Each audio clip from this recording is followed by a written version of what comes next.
Numerous villages in Luang Nam Ta province has been impacted by flooding following heavy rainfall that started on September 7.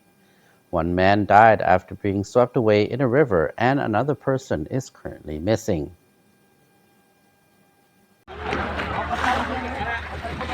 On Tuesday, military personnel utilized 4 planes and 14 boats to aid families whose homes were flooded.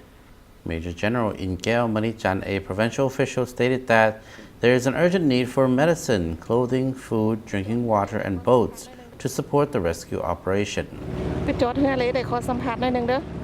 Some individuals have sought refuge on rooftops to evade rising water levels after rivers overflowed, and they are stranded because small boats are unable to reach them, he added.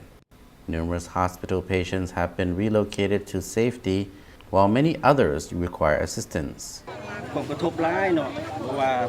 เหือนสารบานซองหรือว่าเป็นสัตว์เลี้ยงนะครับที่ว่าตามข้าพเจ้านำพาทีมงานมาช่วยเหลืออย่างเช่นว่าโอ้หนักหน่วงหลายว่าสัตว์เลี้ยงกับเป็นต้นเป็นสัตว์ใหญ่นะงัวป่วยที่ว่าโอ้ตายหลาย Heavy rainfall triggered landslides and uprooted large trees in certain areas. In Sing District, the Nam Ta River is still swelling, disrupting water and electricity supplies, as reported by the Luang Nam Ta television station on Tuesday. In Sayaburi Province, some roads in Hong Sa District became impassable on Monday due to heavy rain, but efforts are underway to clear them for traffic. The storm also caused flooding and landslides in Pa Udom District, Bokeo Province, impacting intensive farmland and cutting off some roads, prompting people to relocate to higher grounds for safety. Flooding and landslides also occurred in 11 villages of Namo District in Udom Sai Province, leading to power outages, as reported by the Pathet Lao daily newspaper.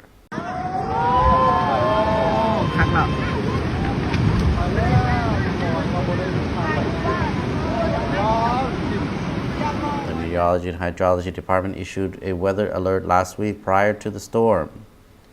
On Tuesday, the department forecasted the heavy rain would persist in central and northern Laos until Wednesday, which is today, with the possibility of further flooding and landslides.